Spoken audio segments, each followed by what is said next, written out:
Praise the lord. హల్లెలూయా. అభిషేక స్వరం అనే మా కార్యక్రమంకు మరొకసారి మిమ్మల్ని అందరినీ ప్రేమపూర్వకంగా ఆహ్వానిస్తున్నాను.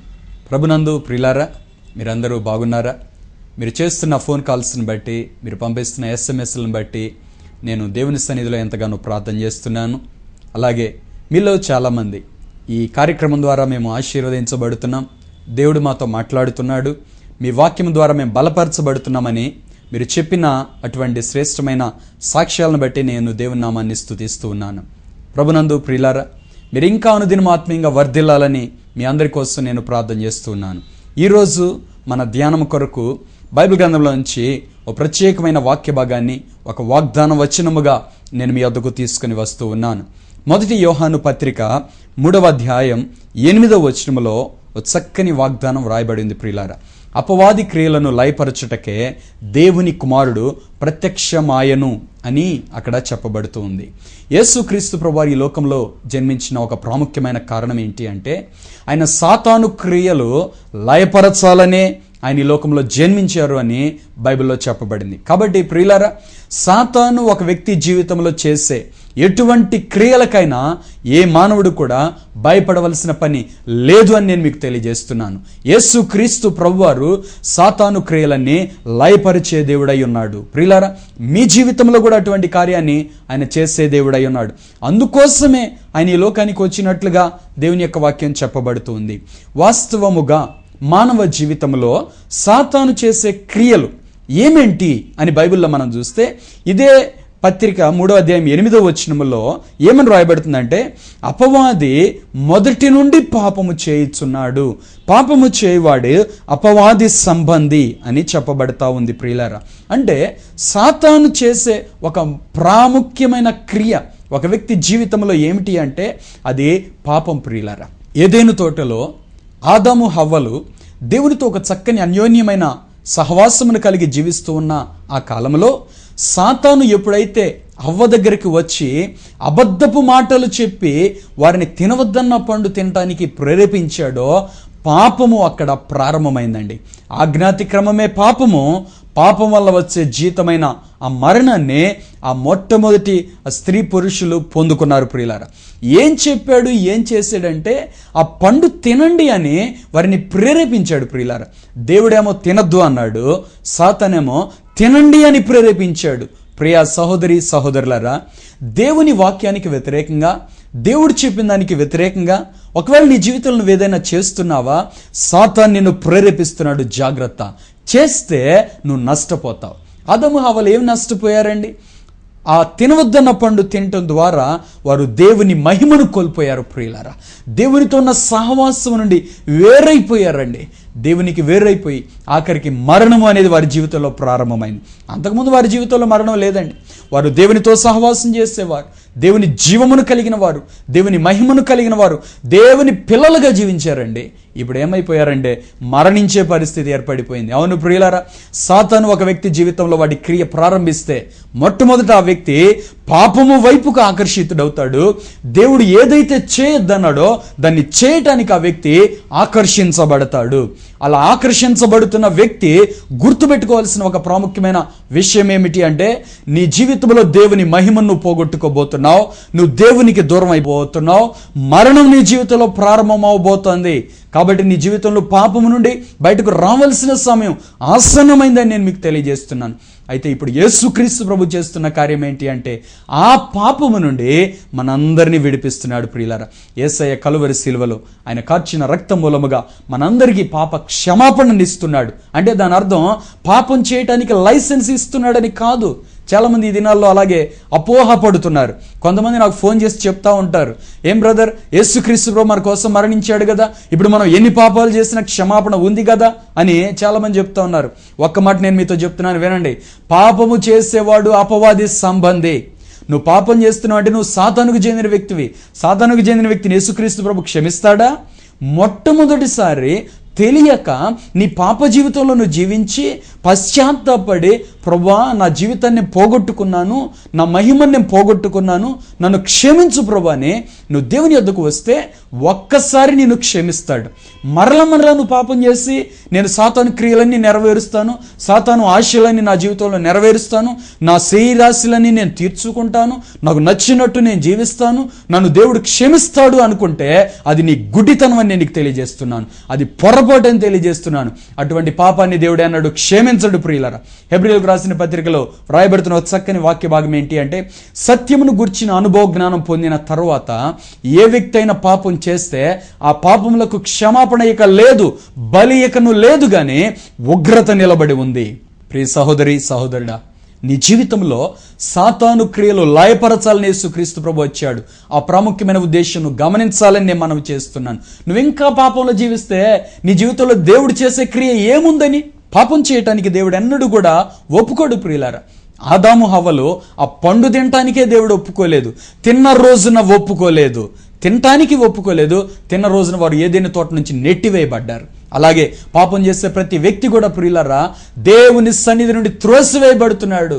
కీర్తనల గ్రంథం 51వ కీర్తనలో దావీదు పాపం చేసిన తరువాత తనేమని పశ్చాత్తాపడుతున్నా అంటే, దేవా నీ సన్నిధిలో నుండి నన్ను త్రోసివేయొద్దు, నీ పరిశుద్ధాత్మ నా యొద్ద నుండి తీసివేయవద్దు అని దేవుని సన్నిధిలో పశ్చాత్తాపడి ఏడుస్తున్నాడు. ఎన్ని పాపాలు చేశాడండి దావీదు? కేవలం ఒకే ఒక పాపం, కానీ దేవుని న్యాయ విధి, దేవుని చట్టం దావీదు తెలుసుకున్నవాడై, ఆ ధర్మశాస్త్రాన్ని గ్రహించిన వాడై దావీదు చెప్తున్న మాట ఏంటంటే, నీ సన్నిధిలో నుండి నన్ను త్రోసివేయొద్దు ప్రభా, బుద్ధిహీనుడనై ఒకసారి పాపం చేశాను, నాకు ఒక్క అవకాశం ఈ ప్రభా, ఇకెన్నడూ నేను పాపము చేయను అని దావీదు దేవుని సన్నిధిలో పశ్చాత్తాపడటం మనం అక్కడ చూడగలుగుతాం. నీ రక్షణ ఆనందం నాకు మరలా పుట్టించు అంటున్నాడు. అంటే దాని అర్థం, పాపము చేసిన వ్యక్తి తన జీవితంలో ఒకవేళ రక్షణ పొందినా ఆ రక్షణ భాగ్యం పోగొట్టుకుంటున్నాడు, రక్షణ ఆనందం పోగొట్టుకుంటున్నాడు, అంటే దేవుని మహిమను పోగొట్టుకుంటున్నాడు. రోమీయులకు రాసిన పత్రిక 3వ అధ్యాయం 23వ వచనంలో చెప్పబడుతుంది, ఏ భేదము లేదు, అందరూ పాపము చేసి దేవుడు అనుగ్రహించే మహిమను పొందలేకపోతున్నారు అని చెప్తున్నాడు.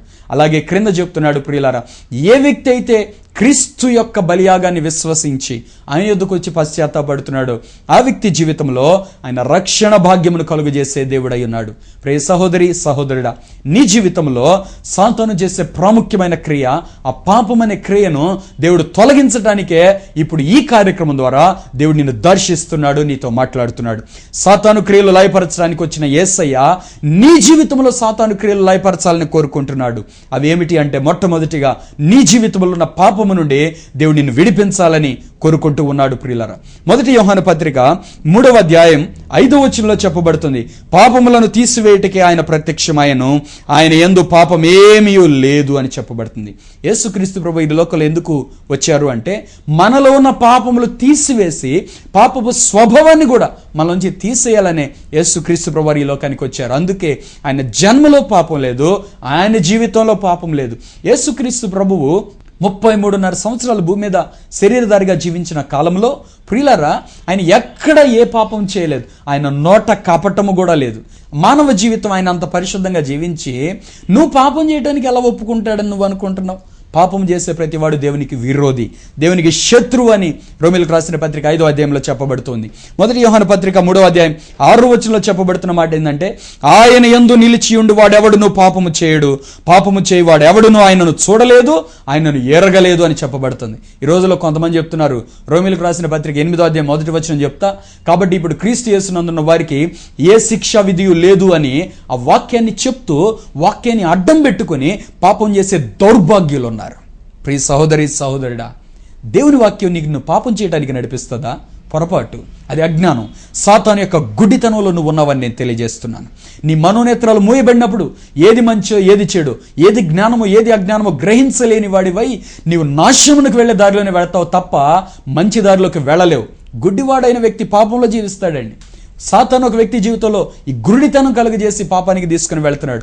ఆయన యందు నిలిచి ఉండువాడు, రోమా 8:1 ప్రకారం క్రీస్తు నందు ఉన్నవాడు, ఆయనలో నిలిచి ఉన్నవాడు పాపము చేయడు, చేయజాలుడని చెప్పబడుతుంది. ప్రియుల, ఒకవేళ పాపం చేస్తా నేను క్రీస్తులో ఉన్నానని చెప్పుకుంటే ఇక్కడ చెప్పబడుతుంది, వాడు దేవుని మూలంగా పుట్టినవాడు కాదు, పాపం చేయవాడు ఎవడు ఆయన చూడలేదు, ఆయన ఎరగలేదు అని చెప్పబడుతుంది. యోహాను పత్రిక 3వ అధ్యాయం 9వ వచనం ఏమని చెప్పబడుతుందంటే, దేవుని మూలముగా పుట్టిన ప్రతి వానిలో ఆయన బీజము నిల్చును గనుక వాడు పాపము చేయడు. వాడు దేవుని మూలంగా పుట్టినవాడు గనుక పాపము చేయడు, చేయజాలడు అని చెప్పబడుతుంది. అంటే దాని అర్థం ఏంటి అంటే, ఇక ఆ వ్యక్తి పాపాన్ని అసహించుకుంటాడు, ఇక ఎన్నడూ పాపము చేయడు, చెయ్యజాలడు. అంటే భవిష్యత్తులో కూడా ఇక ఆ వ్యక్తి పాపము చేయడు అని దేవుని యొక్క వాక్యం చెప్పబడుతుంది. ప్రియ సహోదరి సహోదరుడా, మరి నీ జీవితంలో సాతాను యొక్క మొట్టమొదటి క్రియ అయిన ఈ పాపం లయపరచబడిందా? పాపం నుండి నువ్వు విడుదల పొందావా? ఒకవేళ ఇంకా నువ్వు విడుదల పొందకపోతే నువ్వు సాతాను బానిసగా ఉన్నావు, సాతాను చేతిలో ఉన్నావని తెలుసుకోవాలని ఈ కార్యక్రమం ద్వారా నేను మనవి చేస్తూ ఉన్నాను. ప్రియ సహోదరులారా సహోదరిలారా, మీ జీవితంలో మొట్టమొదట మీరు విడుదల పొందాల్సినది పాపము నుండి అని గుర్తించండి. అప్పుడు మీరు సాతాను యొక్క అధికారంలో నుండి యేసుక్రీస్తు ప్రభు యొక్క అధికారంలోనికి వస్తున్నారు. చీకటిలో నుండి మీరు వెలుగులోనికి వస్తున్నారు.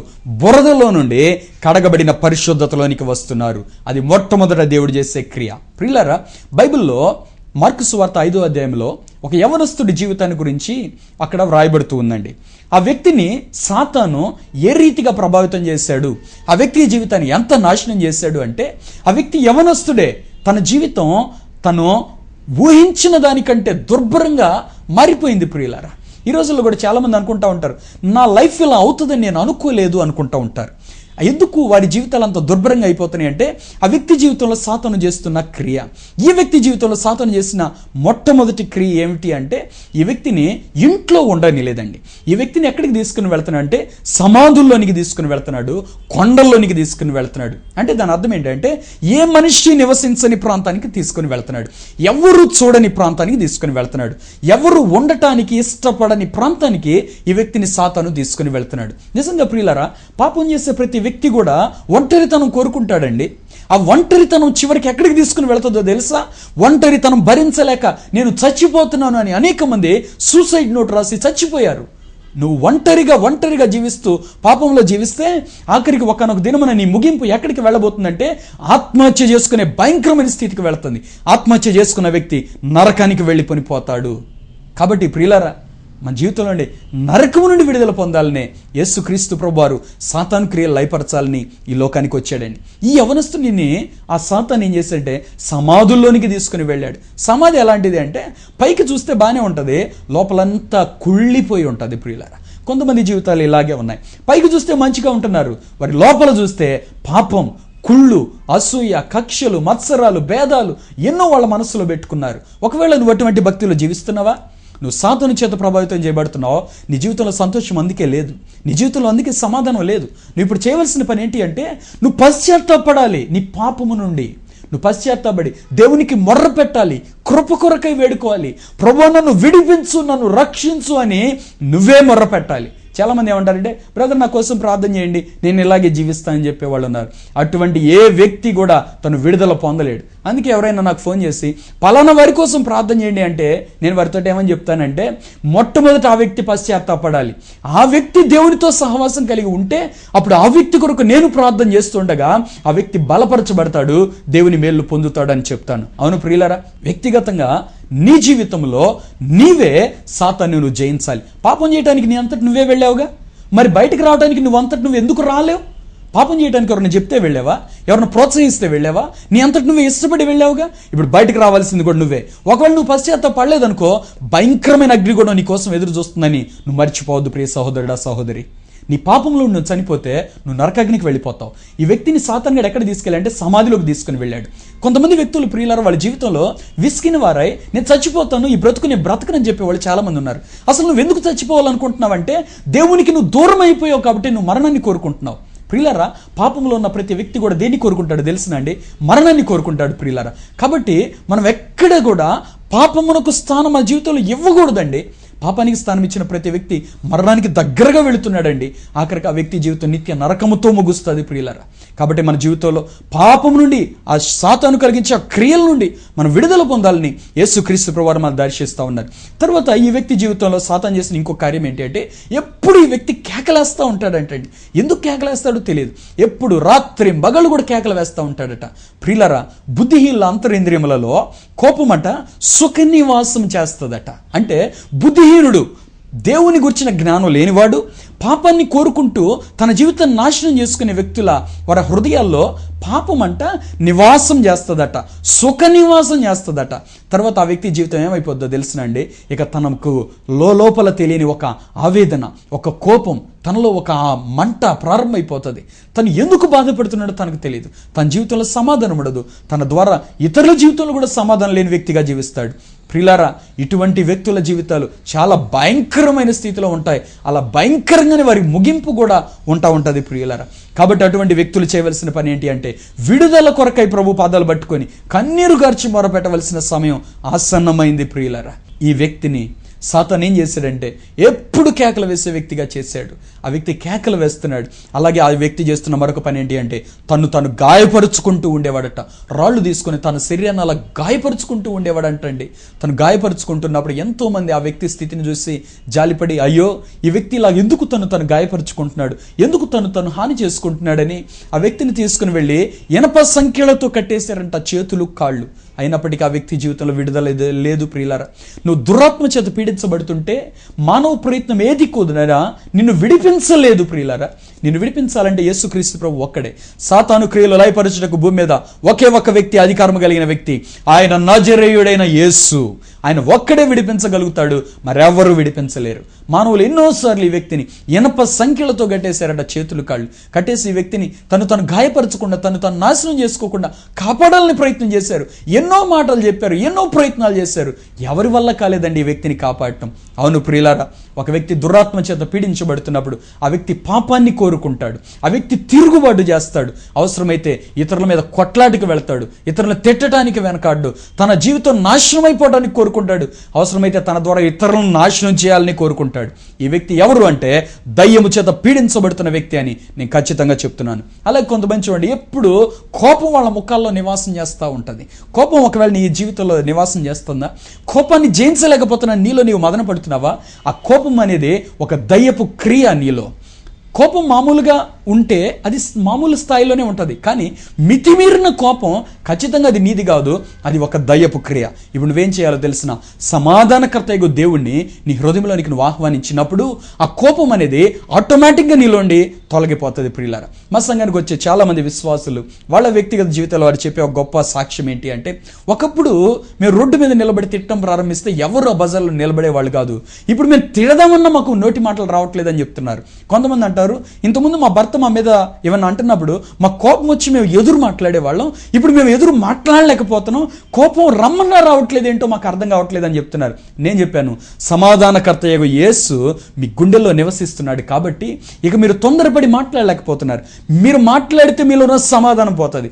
మీలో సమాధానం లేకపోతే మీరు బాధపడితే దేవుడు బాధపడతాడు. మిమ్మల్ని బాధపడటానికి కోరుకోడు కాబట్టి దేవుడు ఆయన సమాధానాన్ని మీలో ఉంచాడు. అందుకే మీరు కోప్పడలేరు అని చెప్పాను. ప్రియ సహోదరుడా, సహోదరి, నీ జీవితంలో నీ బలహీనత ఏంటి? కోపమే నీ బలహీనత, చిరాకే నీ బలహీనత, తొందరపాటు నీ బలహీనత. వాటిని బట్టి అనేక నష్టాల్లోకి నువ్వు వెళ్ళిపోయి ఉన్నావా? అనేక మంది నీ స్నేహితులు నీకు దూరం అయిపోయారా? వాటిని బట్టి అనేక మంది నిన్ను అసహ్యించుకునేలా నీ జీవితం మారిపోయిందా? ఇవన్నీ కూడా దురాత్మ క్రియలండి. ఇప్పుడు మీరేం చేయాలి అంటే, ప్రభు పాదాలు పట్టుకోండి, పశ్చాత్తాపడండి. ప్రభు నన్ను క్షమించు, నన్ను రక్షించు, ఈ భయంకరమైన బ్రతుకును మార్చు ప్రభు అని దేవుని పాదాలు పట్టుకోండి. ఖచ్చితంగా ప్రభు మిమ్మల్ని విడిపించడం మీరు చూడగలుగుతారు. అపవాది క్రియలు లయపరచుటకే ఆయన ప్రత్యక్షమాయను. ప్రియుడా, నీకు జీవితాన్ని నాశనం కాకుండా కట్టడానికే ఆయన ఈ లోకంలోనికి వచ్చాడు. ప్రియులారా, ఈ యవనస్తుడు అలా జీవిస్తున్న దినముల్లో ఒకరోజు యేసుక్రీస్తు ప్రభు ఆ గెరాసేన్ల దేశానికి వెళ్ళాడండి. ఆయన ఆ ప్రాంతంలో అడుగు పెట్టగానే ఈ దయ్యాలు మొత్తం గజగజ వణికినాయి. ప్రియులారా, ఆ వ్యక్తిలో ఉన్న దయ్యాలు పరుగెత్తుకుంటా యేసుప్రభు దగ్గరికి వచ్చినాయట. యేసుప్రభు అన్నాడు, ఆ వ్యక్తిని విడిచిపెట్టి వెళ్ళమని ఆ దయ్యాలకు ఆజ్ఞాపించాడు. అవును ప్రియులారా, మీలో నుండి దయ్యపు క్రియలు తొలగిపోవాలని ఆజ్ఞాపించే ఒకే ఒక్క వ్యక్తి ఎవరు అంటే ఆయన యేసుక్రీస్తు. ఆయన తప్ప మరెవరు కూడా దయ్యములను మనలో నుండి వెళ్ళగొట్టలేరు. నజరేయుడైన యేసు నామము శక్తి కలిగిన నామం అండి. ఆ నామములో ప్రతి మోకాలు వంగాలి, ప్రతి దయ్యపు శక్తులు పారిపోవలసిందే ప్రియులారా. యేసు నామములో ఆ విడుదల ఉందండి. కాబట్టి మనం దాన్ని స్వతంత్రించుకోవాలి ప్రియులారా. ఈ సేనా దయ్యము చేత పీడించబడుతున్న ఈ వ్యక్తి యేసుప్రభు దగ్గరికి పరిగెత్తుకుంటా వచ్చాయంట. పరిగెత్తుకుంటా వచ్చినప్పుడు ఆ వ్యక్తిని యేసుప్రభు చూసి అన్నాడు, అపవిత్రాత్మ వానిలో నుండి బయటికి రమ్మని ఆయన గద్దించాడట. వెంటనే ఆయనలో నుండి కొన్ని దయ్యాలు మాట్లాడటం ప్రారంభించినాయి. యేసుక్రీస్తు ప్రభు అడిగాడు, నీ పేరేంటి అని అడిగాడు. వాస్తవానికి ఆ దయ్యం పేరు తెలుసుకోవాలని యేసుప్రభు అడగల. వాడిలో ఎన్ని దయ్యాలు ఉన్నాయో ప్రజలందరికీ తెలియపరచడం కోసం ఆ మాట అడిగాడు. అప్పుడు వాడు వచ్చి అంటాడు, నా పేరు సేన అంటాడు. వాస్తవంగా వాడి పేరు చెప్పాలంటే ఒక్కొక్క దయ్యం ఒక్కొక్క పేరు చెప్పాలి కదండి. మరి ఇంచుమించు 2000 పైన దయ్యాలు ఆ వ్యక్తిలో ఉన్నాయట. మరి అవన్నీ ఒక్కొక్క పేరు చెప్పాలిగా. అవి అట్లా చెప్పలా, నా పేరు సేన అన్నాయి. వెంటనే యేసుప్రభు వాటిని వెళ్ళమని ఆజ్ఞాపించాడు. అవే అంటున్నాయి, అయ్యా ఈ వ్యక్తిలోంచి మమ్మల్ని వెళ్ళగొట్టినా మమ్మల్ని పాతాళానికి మాత్రం పంపించొద్దని అవి బతిలాడుకుంటున్నాయంట. బతిలాడుకుంటా అంటే మేము ఈ వ్యక్తిలోంచి పంపిస్తే మేము అదిగో ఆ పందుల గుంపులోనికి వెళ్తాం, మాకు అటువంటి అవకాశం ఇయ్యని అడుగుతా ఉన్నాయంట. ప్రియులారా, దయ్యము ఏ వ్యక్తిలో ప్రవేశిస్తుంది అంటే ఏ వ్యక్తి అయితే పాపాన్ని కోరుకుంటాడో, పాపానికి కారణమైన అపవాది వాడు మొదటి నుంచి పాపం చేస్తున్నాడు కదండి. వాడి గుణం పాపం చేయటం కదా. కాబట్టి వాడు ఇక ఆ వ్యక్తులు దొరకడం ప్రారంభిస్తాడు. అవును ప్రియులారా, అందుకే కొంతమంది వ్యక్తుల జీవితాలు మీరు గమనించండి. త్రాగుబోతులుగా ఈ రోజున బాధపడుతున్న ఈ వ్యక్తుల జీవితాన్ని ఒకసారి గమనిస్తే నీ ప్రారంభం ఎక్కడా అని మనం గమనిస్తే మొట్టమొదట సరదాగా ఒక పెగ్గు పట్టుకున్నారు. మొట్టమొదట సరదాగా ఒక చుట్ట ముక్కో బీడి ముక్కో పట్టుకున్నారు. సరదాగా పట్టుకున్నావు. మొట్టమొదట పట్టుకోవడం వరకు నీ చేతిలో ఉంది. ఆ తర్వాత నిన్ను దయ్యం పట్టుకుంది. ఇక ఇప్పుడు నువ్వు దానికి బానిసవైపోయావు. దాని నుంచి విడుదల పొందలేని స్థితికి వచ్చేసావు అనమాట. కారణం ఏంటి అంటే ఇక దయ్యం నీ జీవితంలో ప్రభావితం చేయటం ప్రారంభించింది. ఇక నువ్వు నీకు ఇష్టం లేకపోయినా నువ్వు చేస్తున్నావు. చాలామంది త్రాగుబోతులైన వ్యక్తులు ప్రియులారా మా దగ్గరికి వచ్చి మాకు ఫోన్లు చేస్తున్నప్పుడు కానీ వాళ్ళు మాతో చెప్పే ఒక మాట ఏంటి అంటే, బ్రదర్ మాకు త్రాగాలని లేదు, మానేయాలని ఉంది, కానీ ఎందుకు మేము మానేయలేకపోతున్నాం బ్రదర్ అని వాళ్ళు చెప్తా ఉంటారు. అప్పుడు నేను చెప్పాను, మొట్టమొదటి మీరు సరదాగా దీనితో ఆటలాడుకున్నారు, ఇది ఇప్పుడు మిమ్మల్ని పట్టుకుంది. అది ఒక దయ్యం కాబట్టి మీకు ఇష్టం లేని క్రియలన్నీ మీ జీవితంలో జరిగిస్తుంది. మీరు మిమ్మల్ని విడిపించే దేవుడు యేసయ్య ఒక్కడే. మీరు నిజంగా విడుదల పొందాలి మీ జీవితంలో మీరు కోరుకుంటే మీరు చేయవలసిన ఒకే ఒక్క పని ఏంటి అంటే ప్రభు పాదాలు పట్టుకోండి. ప్రభువా నేను పాపిని, పాపం చేశానయ్యా అని యథార్థంగా దేవుని దగ్గర ఒప్పుకొని క్షమాపణ కోరి ఆయన కృప దొరికేంత వరకు ఆయన పాదాలు విడిచిపెట్టద్దు, కన్నీరు విడిచి మొర్ర పెట్టండి. దేవుడు ఇచ్చే విడుదల మీ జీవితంలో మీరు చూస్తారు అని చెప్తాను. అవును ప్రియులారా, యేసు క్రీస్తు ప్రభు తప్ప ఎవరు కూడా మనల్ని విడిపించలేరు. నువ్వు పాపమునికి ఎప్పుడైతే నీ చెయ్యి చాపుతున్నావో, పాపమునికి ఎప్పుడైతే నీ హృదయపు తలంపుల్లో ద్వారం తెరుస్తున్నావో, మొట్టమొదటి ఎప్పుడైతే నువ్వు ఆలోచిస్తున్నావో, మొట్టమొదటి ఎప్పుడైతే నువ్వు ఇష్టపడుతున్నావో, అప్పుడు నీలోనికి కొన్ని దయ్యాలు ప్రవేశిస్తున్నాయి. ఒక మాట చెప్తున్నాను వినండి, ప్రతి పాపం వెనక ఒక్కో దయ్యం ఉంది. నువ్వు ఏ ఏ దురలవాట్లు కలిగి ఉన్నావో అన్ని దయ్యాలు నీలో ఉన్నాయి. ప్రతి పాపం వెనక ఒక్కొక్క దయ్యం ఉంటుంది ప్రియులారా. ఆ దయ్యం ఆఖరికి వీరిని ఎలాగ మార్చేస్తుందంటే వీళ్ళ హృదయాన్ని కఠినపరిచి ఇక వీళ్ళు మారు మనసు పొందాలన్నా పొందలేరండి, దేవుని దగ్గరికి రావాలన్నా రాలేరండి. అందుకే కొంతమంది చెప్తా ఉంటారు, మేము ప్రార్థన చేసుకోవాలనుంది, మారు మనసు పొందాలనుంది, కానీ మేము పొందలేకపోతున్నామని చెప్పేవాళ్ళు ఉన్నారు. ఒకవేళ అటుగా అలాగూ నువ్వు పీడించబడుతున్నావా, సాతాను క్రియలు లయపరచడానికి వచ్చిన యేసయ్య నిన్ను ఆ సంఖ్యలను తెంచి పాపపు సంఖ్యల నుండి నిన్ను విడిపించి పరిపూర్ణమైన విడుదల చేయడానికి ఇదిగో ఈ కార్యక్రమం ద్వారా దేవుడు నీతో మాట్లాడుతున్నాడు. ఈ సేనాదయం పట్టిన వ్యక్తి ఎవరు నార్మల్ చేయలేకపోయారు, కానీ ఆ రోజున యేసు క్రీస్తు ప్రభు ఈ వ్యక్తిని నార్మల్గా మార్చేసాడు. ప్రియులారా, 2000 దయ్యాలు కూడా ఒక్క మాటతోటి ఈ వ్యక్తిని విడిచిపెట్టి వెళ్ళిపోయినాయండి. యేసు క్రీస్తు ప్రభు సెలవిచ్చే ఒక్క మాట నీ జీవితంలో నువ్వు పొందుకోవడానికి నువ్వు ఎదురు చూడాలి. దాని కొరకై నువ్వు ప్రార్థన చేయాలి, ఆయన కృప కొరకై వేడుకోవాలి. ఆయన దగ్గర ఎప్పుడైతే నువ్వు అలాగ బ్రతిమలాడుకుంటావో నీలో ఉన్న ప్రతి బలహీనతలు కూడా నిన్ను విడిచిపెట్టి వెళ్ళిపోగలుగుతాయి. అవన్నీ ఎక్కడికి వెళ్ళి అంటే పందుల్ని పట్టుకున్నాయంట. పందులు దేనికి గుర్తుగా ఉన్నాయంటే బైబిల్లో దేవునితో కొనసాగుతూ కొంతమంది దేవునితో కొనసాగుతారు, పాపాన్ని కూడా కోరుకుంటా ఉంటారు హృదయంలో. నువ్వు దేవునితో కొనసాగుతూ పాపంలో జీవించే వ్యక్తివైతే నీలో ప్రభు నివాసం ఉండలేడు, పరిశుద్ధాత్మ దేవుడు నీలో ఉండలేడు. నీలో ఏముంటాయి అంటే అపవిత్రాత్మలు ఉంటాయి. అపవిత్రాత్మలు కూడా ప్రార్థన చేయటం వచ్చండి, అపవిత్రాత్మలకు కూడా వాక్యం తెలుసండి. దయ్యం వాక్యం మాట్లాడుతుంది ప్రియులారా. యేసుప్రభు దగ్గర సాతాను వాక్యాన్ని చెప్పి మరి ఆయన శోధించాలి ప్రయత్నం చేసినట్టు దేవుని యొక్క వాక్యాన్ని చెప్పబడుతుంది. కాబట్టి నువ్వు ప్రార్థన చేస్తున్నావా, వాక్యం వింటున్నావా, వాక్యం చదువుతున్నావా, లేక వాక్యం చెప్తున్నావా అనేది కాదు. నీ గుండెల్లో ఏముందో దాన్ని బట్టి నీ హృదయంలో ఎవరున్నారో తెలియపోతుంది. నీ హృదయంలో నువ్వు పాపాన్ని కోరుకునే వ్యక్తివా, పాపాన్ని ఇష్టమై లక్ష్య పెడుతూ ఇష్టపడుతూ ఆలోచిస్తున్న వ్యక్తివా, నీలో అపవిత్రాత్మ ఉంది, జాగ్రత్త. నువ్వు విడుదల పొందకపోతే ఒకరోజు అపవిత్రాత్మ నిన్ను అవమానానికి అప్పగిస్తుంది, నిన్ను మరణానికి కూడా అప్పగిస్తుంది. కాబట్టి నువ్వు ఆ దయ్యం నుండి విడుదల పొందాలని ఇదిగో ఈ కార్యక్రమం ద్వారా ప్రేమగల దేవుడు, నీ కోసం ప్రాణం పెట్టిన దేవుడు, నీ పాపం నుండి నిన్ను విడిపించాలని, సాతాను క్రియలు లయపరచాలని తన రక్తాన్ని కార్చిన దేవుడు ఇదిగో ఈ కార్యక్రమం ద్వారా నీతో మాట్లాడుతున్నాడు. నువ్వు విడుదల పొందడం దేవుని చిత్తం, నువ్వు పాపంలో కొనసాగడం దేవుని చిత్తం కాదు సహోదరి. ఎంతకాలం ఇంకా ఈ బురదలో నువ్వు జీవిస్తావు? ఎంతకాలం ఇంకా ఈ నాశన మార్గంలో నువ్వు వెళతా ఉంటావు? కాబట్టి నీ జీవితాన్ని నువ్వు నాశనం చేసుకోవద్దని మనం చేస్తున్నాను. ఏ వ్యక్తి జీవితంలో సాతాను గొప్ప నాశనాన్ని కలుగు చేయాలని ప్రయత్నం చేశాడు, అయితే యేసుక్రీస్తు ప్రభువారు ఈ వ్యక్తి జీవితాన్ని విడిపించారు. దేవునికి స్తోత్రం. కాబట్టి ప్రియులారా, మీ జీవితంలో ఏ ఏ విషయాలు మీరు శోధించబడుతున్నారో వాటన్నిటి నుంచి మీరు విడుదల పొందవలసిన సమయం ఇప్పుడు ఆసన్నమైంది. ఇప్పుడే ప్రభు పాదాలు పట్టుకుందాం, ఆయన కృప కొరకై వేడుకుందాం. ఖచ్చితంగా దేవుడు మీ జీవితంలో విడుదలనివ్వబోతున్నాడు. దాన్ని మీరు స్వాతంత్రించుకునేట్లుగా మీకోసం నేను ప్రార్థన చేయబోతున్నాను. అందరూ తల్ల వంచి కళ్ళు మూసుకొని ప్రార్థనలో నాతో ఏకీభవించండి. ప్రేమగల మా తండ్రి, కృపగల మా ప్రభువా, నీకు వందనాలు, స్తోత్రాలు. సాతాను క్రియలు లయపరచుటకే మీరు ఈ లోకంలోనికి వచ్చి ఉన్నారు నాయన. ఎంతమంది మా ప్రియులు దురాత్మ శక్తుల చేత పీడించబడుతున్నారో, పాపం అనే బంధకంలో బంధించబడి ఉన్నారో, యేసు నామములో ఇప్పుడే వారికి విడుదల కలగాలని ప్రకటిస్తున్నాను. వీరి మీద ఉన్న సాతాను యొక్క అధికారాన్ని యేసు నామములో కొట్టివేస్తున్నాను ప్రభువా. నీవిచ్చిన అభిషేకాన్ని బట్టి ఈ కుటుంబం మీద పనిచేస్తున్న ప్రతి దురాత్మ క్రియను యేసు నామములో నేను నిర్మూలిస్తున్నాను తండ్రి. దయ్యముల ద్వారా కలిగే వ్యాధులే అయినా, దయ్యముల ద్వారా కలిగే కుటుంబ కలహాలే అయినా, దయ్యముల ద్వారా కలిగే దుర్వ్యసనాలే అయినా, యేసు నామములో ఈ కుటుంబాన్ని విడిచి బయటికి రమ్మని ఆజ్ఞాపిస్తున్నాను. ఈ కుటుంబానికి విడుదల కలుగును గాక తండ్రి. ఈ కుటుంబం మీద నీ అధికారాన్ని నేను విడుదల చేస్తున్నాను, నీ ప్రసన్నతని విడుదల చేస్తున్నాను, నీ మహిమని విడుదల చేస్తున్నాను, నీ అభిషేకాన్ని విడుదల చేస్తున్నాను ప్రభువా. ఈ కుటుంబం ఇది మొదలుకొని సంతోషంతో సమాధానంతో జీవించడానికి కృప దయచేయండి. ఆర్థికంగా ఇబ్బందులు పడుతున్న ఈ కుటుంబాన్ని దర్శించండి, అప్పుల బాధ నుండి విడిపించండి ప్రభువా. అనారోగ్యంతో బాధపడుతున్న ఈ కుటుంబంలోని వ్యక్తులు ప్రతి ఒక్కరిని మీరు దర్శించండి. యేసు నామములో ఇప్పుడే వారికి విడుదల కలగాలని ప్రకటిస్తున్నాను. స్వస్థత కలుగును గాక తండ్రి. మీరు పొందిన గాయముల ద్వారా విడుదలైన స్వస్థత శక్తి యేసు నామములో ఇప్పుడే విడుదలని తాకాలని ప్రార్థన చేస్తున్నాను. మీరు ముట్టండి, స్వస్థపరచండి ప్రభువా. ఈ బిడ్డలకు పరిపూర్ణమైన ఆరోగ్యం దయచేయండి, ఈ కుటుంబంలో సమాధానం దయచేయండి, నెమ్మదిని దయచేయండి ప్రభువా. ఈ కుటుంబంలో ప్రతి సాకుతాను క్రియలు మీరు లయపరచండి ప్రభువా. ఈ కార్యక్రమం చూస్తున్న ప్రతి కుటుంబం, ప్రతి వ్యక్తి నీ చేత ఉన్నతమైన దీవెనలు పొందడానికి కృప దయచేయండి తండ్రి. నీలో నిలిచి ఫలించేవారుగా వీరిని మార్చండి ప్రభువా. మీరు ఆశీర్వదించండి ప్రభువా.